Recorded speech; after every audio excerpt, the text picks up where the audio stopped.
monkey. Time to warm you up.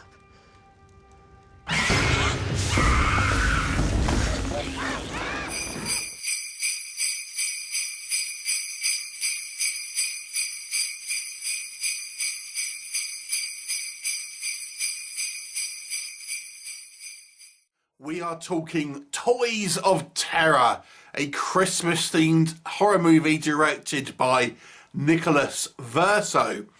Now, the story here is we have a family that are house flippers, and they have bought this large property which used to be a children's hospital, and this takes place over the time of Christmas. And they know it needs a lot of work done to it, so they kind of have a working Christmas holiday where they're going to go and stay in this large, stately manor type kind of home and just really have a look around and obviously see what needs to be done in regards to kind of fixing it up for selling.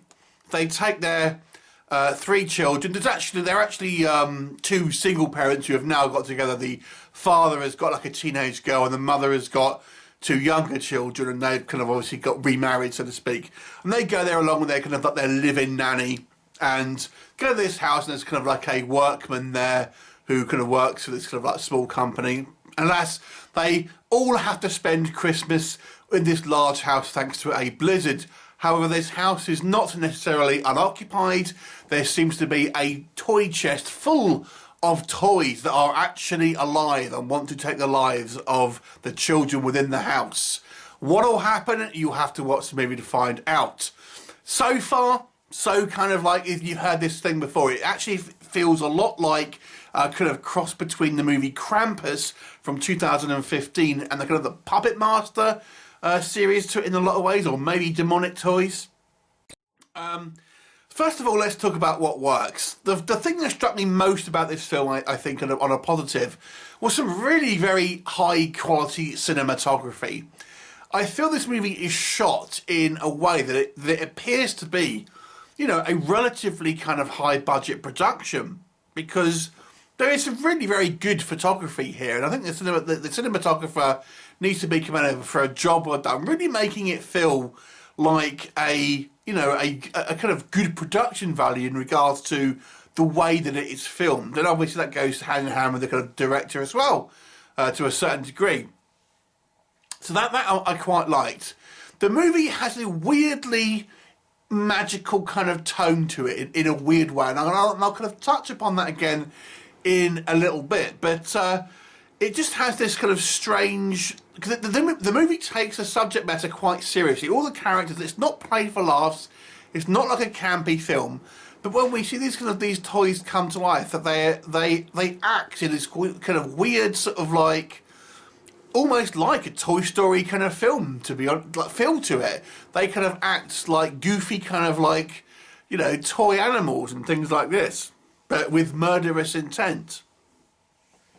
It gives it a kind of a strangely weird kind of like little feel to it, almost like it sometimes plays like a Christmas kids movie, but with horror elements.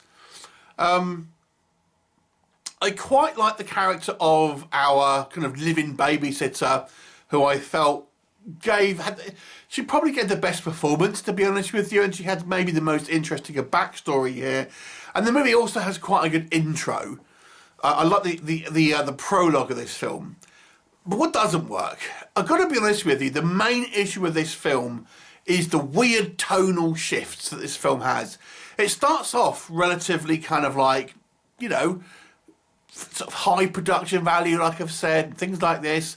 It's all taken pretty seriously. I feel the actors, I don't know, they don't quite gel to me a lot of the time. But when we have the kind of the toys attack, they use kind of like stop motion or kind of like cartoonish animation, and it just looks so weirdly out of place. You almost feel like you're watching like a kind of a Roger Rabbit, like like a animation on the screen compared to interacting with obviously actors who are acting against nothing. It just looks like a weird kind of cartoon in a way. But the actors, like I said, I feel they they're trying to play this pretty straight. I did not feel there was particularly good chemistry, certainly with the parents. They just seemed quite forced. I think there's an attempt here to try and have the mother struggle to have like a kind of a working kind of family life, but it's kind of just dropped and nothing's really done with it, to be honest. There's just some very strange like shifts in tone in this film. Two of the kind of the party become aware that there's some type of presence in the house, but they decide to keep it to themselves, not really say anything. It's just weird, and kind of very discombobulated.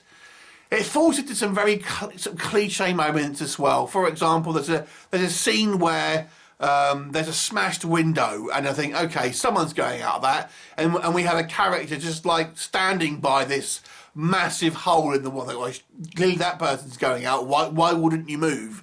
Things like this. The effects aren't just kind of like, there's some other kind of like poor effects as well. For example, we have some CGI fire.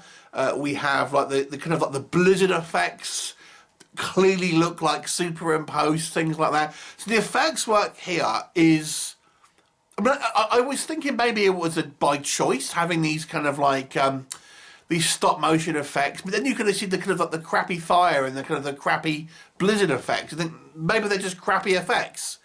You know, I thought it was a choice to have these weird stop motion animals, and it's obviously, you know, and toys and things like that.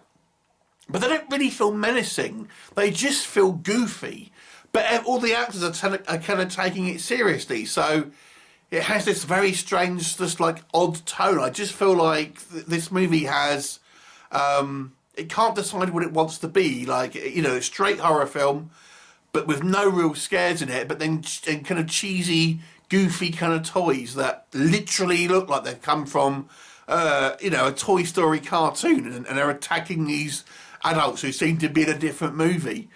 Yeah, and I just didn't think the acting's not necessarily bad, but I really just didn't feel like the cast gelled all that well together. It just seemed forced a lot of the times, and I, you know, overall it's not a particularly watchable film outside of like, why am I watching it in a weird sort of morbid curiosity way? But it looks nice for cinematography, and the things like sound, on a technical level outside of the effects, I feel it's quite a well-made film in some ways. You know, good cinematography, good sound design, things like this. I think the location is good.